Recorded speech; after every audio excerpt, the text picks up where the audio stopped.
बोलिए सतगुरु माता सुदीक्षा सविंदर हरदेव जी महाराज की जय। गुरु रूप प्यारे सत्संगत जी प्यार से बोलिए, एक बार मिल के बोलिए, धन निरंकार जी। वाकई में सत्संगत जी बड़ा ही खुशी का समा, बड़ा ही आनंद का पल है सत्संगत जी, क्योंकि परमात्मा ने जो ये समय सत्संगत जी बख्शा है, इस समय का सत्संगत जी हम सदुपयोग करते हुए सदा सेवा सत्संग में लगा दें और इस जीवन को हम आनंदित कर ले सत्संगत जी। और सत्संगत जी विचार करें, पवित्र संपूर्ण हरदेव वाणी में बहुत ही सुंदर शब्दों में सत्संगत जी लिखा हुआ है कि नफरत में जीने की आदत जिसकी भी बन जाएगी, मिलवर्तन और प्यार की उसको बात समझ ना आएगी, मिलवर्तन और प्यार की उसको बात समझ ना आएगी। प्यार से बोलिए। वाकई में सत्संगत जी प्यार की बात तो उन्हें समझ आती है जो सत्संगत जी प्यार से जीते हैं, प्रेम एकत्व मिलवर्तन के साथ जीते हैं, उसे ही प्यार की बात समझ आती है सत्संगत जी। और सत्संगत जी हम किसी से भी कोई नफरत ना करें, किसी से भी कोई वैर तकरार ना करें, क्योंकि सत्संगत जी जब नफरत में जीने की आदत बन जाएगी तो प्यार वाली बात समझ भी नहीं आएगी। तो हम इस धरा धाम पर क्यों आए हैं? प्यार से रहने के लिए, प्यार से बोलने के लिए, इसलिए ना आया। इस धरा धाम पर परमात्मा ने हमें क्यों भेजा है? अमन चैन के साथ रहने के लिए, एक दूसरे के साथ मिलवर्तन के साथ, एक दूसरे से प्रेम एकत्व मिलवर्तन का भाव रखने के लिए, आनंद से जीने के लिए इस धरा धाम पर आए हैं सत्संगत जी। लेकिन आज सांसारिक तौर पर अगर बात किया जाए सत्संगत जी, तो आज सत्संगत जी कहने में भी थोड़ा लगता है कि आज लोग जाति धर्म के नाम पर आपस में लड़ते झगड़ते। आज सत्संगत जी ऐसी हालतें हो चुकी है जो सभी धर्म के लोग अपने अपने हिसाब से भगवान को भी बना लिए। ये हमारे धर्म का भगवान है, लोग कहते ना, ये हमारी जाति का भगवान है, ये हमारे धर्म का भगवान है। सत्संगत जी भगवान को भी बांट दिए, भगवान को भी हम अलग कर दिए। जो राम वाले हैं उसे अल्लाह नहीं सुहा रहा है, राम वाले को अल्लाह सुहा रहा है? नहीं सुहा रहा है सत्संगत जी। राम वाले को अल्लाह नहीं सुहा रहा है और अल्लाह वाले को राम नहीं सुहा रहा है। कैसे बात बनेगी सत्संगत जी? वो कहते ये अल्लाह मेरा है, वो कहते वो राम मेरा है, तू कहता है तेरा। अरे तेरा कुछ नहीं, ये मेरा है। और सत्संगत जी इसी उधेड़ बुन में हम क्या करते हैं? अपने आप को डूबते चले जाते हैं। संत महात्माओं का फरमान है सत्संगत जी, विचार करना होगा, गौर कीजिए।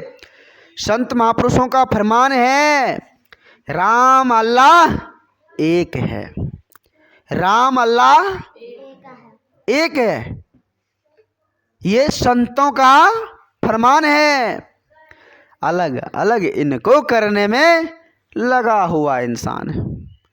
संत महापुरुष समझा रहे हैं, संत महापुरुष समझा रहे भाई परमात्मा एक है, हरि के हजार नाम, कोई उसे अल्लाह कहते हैं, कोई ईश्वर कहते हैं, कोई गॉड कहते हैं, कोई परमात्मा कहते हैं, मतलब हर नाम से उसे पुकारा जा रहा है, हरि के हजार नाम। लेकिन सत्संगत जी आज दुख की बात है कि उस हरि को आज हम जात धर्म पर उतार कर हम करेंगे मेरा है, ये मेरा है, और इसी मेरा मेरा के चक्कर में आज सत्संगत जी जीवन से शांति ही चली जा रही है। कैसे होगा सत्संगत जी? विश्वास कीजिए परमात्मा एक है, एक को जानो, एक को मानो और एक हो जाओ। बाबा जी कहे सत्संगत जी, गुरु समझाते हैं एक को हमें जाननी है, एक को माननी है और एक हो जानी है, क्योंकि परमात्मा एक है, हम एक परमात्मा के संतान हैं। जब परमात्मा के एक संतान हम हैं तो हम एक बनकर क्यों नहीं रह रहे? विचार करना होगा साथ संगत जी। जब परमात्मा एक है, जिसको हम हजारों नाम से पुकारते, वो जब एक है तो उसके बनाए हुए हम इंसान अनेक क्यों हैं? जब उसमें एकता है, वो एक बनकर रह रहे हैं, तो उसके बनाए हुए इंसान में भी तो एकता होनी चाहिए। लेकिन हम आज गफलत की नींद में सोए हुए हैं। इस रंग बिरंगे संसार में, इस चमकती दुनिया में, हम इस भौतिकवादी युग में, हम आज जो दिख रहा है उसी को हम हकीकत समझ बैठे हैं। और यही सत्य है, कहते हैं कि यही सत्य है, लेकिन सत्य क्या है? कुछ और है। मूल कुछ और है, मंजिल कहीं और है, चल कहीं और है। मंजिल के विपरीत, मंजिल यहाँ है और चल हम विपरीत और रहे, तो मंजिल तक पहुँच पाएंगे? नहीं पहुँच पाएंगे। तो और सत्संगत जी, संत महापुरुष सदा हम इंसानों को यही बात समझाते हैं। कहते हैं पवित्र संपूर्ण हृदय वाणी में लिखा हुआ है कि संत जनों की शिक्षा पर जो इंसान अमल करेगा, जो संत जनों की बातों पर अमल करेगा, कहते हैं कि संत जनों की शिक्षा पर जो इंसान अमल कमाएगा, कहे हृदय वही जन जग में प्यार का जहां बसाएगा। पहले अमल तो करो, ज्ञान को कर्म में ढाल कर तो देखो, फिर जाकर तो जीवन में एक चमत्कार हो जाती है साथ संगत जी। सुख शांति कहाँ मिलेगी? जब अंतरात्मा में दीपक जलेगी, ज्ञान की रोशनी जलेगी, तब जाकर सुख शांति। सुख शांति कहाँ नहीं है? हर जगह सुख शांति है। क्या साथ संगत जी शहर में सुख शांति नहीं है? इस घर में सुख शांति नहीं है? सुख शांति हर जगह है, हर जगह समान है। जिस प्रकार सूरज की रोशनी प्रत्येक को सुख देती है ना, ऐसा थोड़े ना है कि सूरज को किसी से दुश्मनी है कि हम उसको रोशनी नहीं देंगे। ऐसा कहा है सूरज? हवा को किसी के साथ दुश्मनी है कि हम तुमको सांस नहीं देंगे? वो सबके लिए सुख प्राप्त कर रहे हैं ना, सुख दे रहे हैं ना, वो सभी को सुखी कर रहे हैं ना। इसी प्रकार सुख हर जगह है, जर्रे जर्रे में है, कण कण में है, लेकिन हम इंसानों की विडंबना है कि उसे हम धारण ही नहीं करता। दास को एक छोटा सा विचार याद आ गया। एक आदमी था, आदमी बेचारा डेली रोजगार काम मजदूरी करता था, तो डेली काम पर जाता था।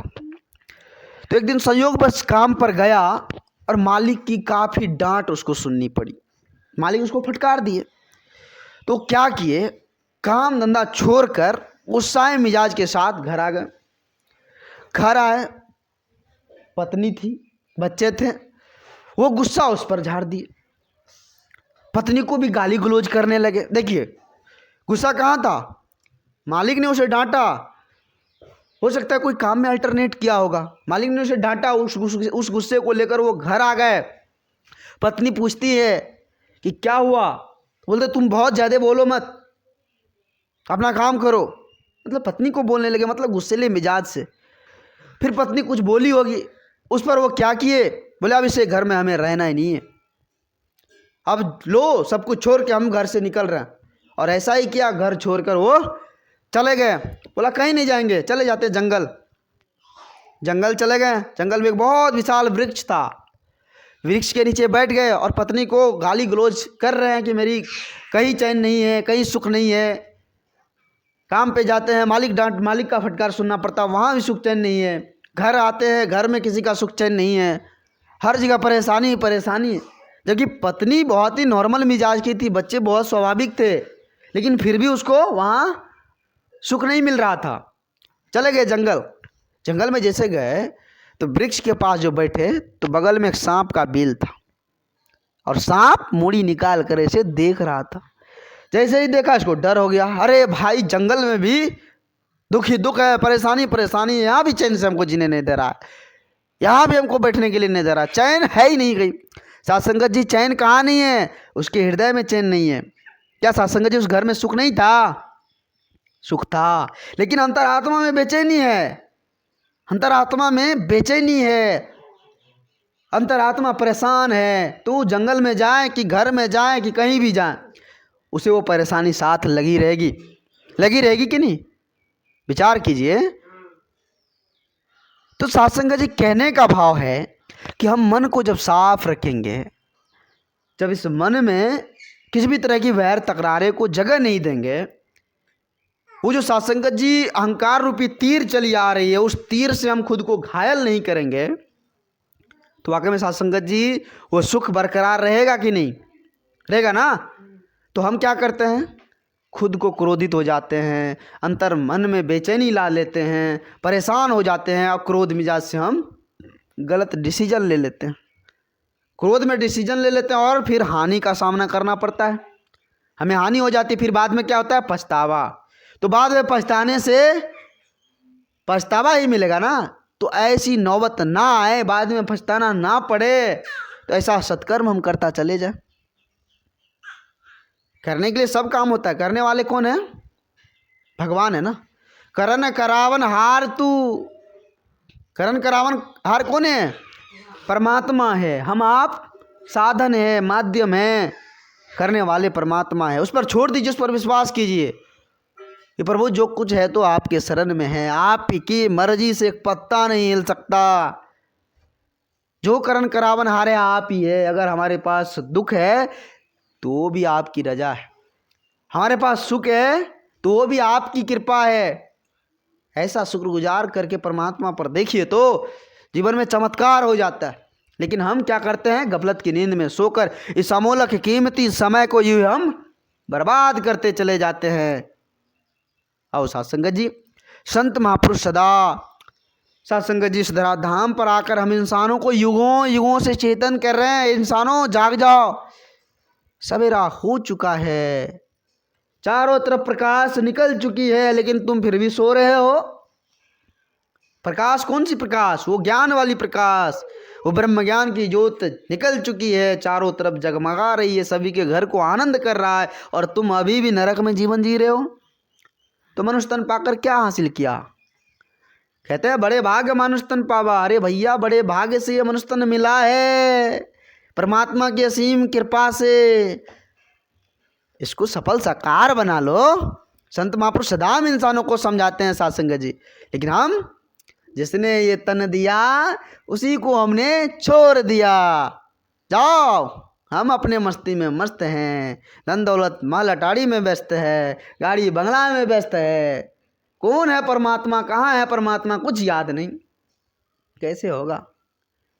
कैसे होगा? डिसाइड करना होगा कि सिंहासन पर बैठ के जानी कबीरदास जी हम इंसानों को सचेत कर रहे हैं। भैया, सिंहासन पर बैठकर जाओगे या जंजीर से बंद कर जाओगे? कबीरदास जी कह गए हैं, लेकिन हम इंसान उस पर विचार ही नहीं करते। आओ साधुसंगत जी विचार करें, आओ साधुसंगत जी समझने की कोशिश करें, संत महात्माओं के अमूल्य वचन को श्रवण करें, उसको जीवन में उतार लें। जीवन साधुसंगत जी निर्मल हो जाती है, जीवन प्रेम से भर जाती है लबालब। और जब साधुसंगत जी प्रेम से भर जाती तो परमात्मा के प्यारे हो जाते हैं। परमात्मा आप किसी भी चीज़ की कोई कमोबेश होने ही नहीं देती है। तो साधुसंगत जी समर्पित भाव के साथ इस जीवन को हम जीना स्टार्ट कर दे, फिर जाकर बात बनेगी।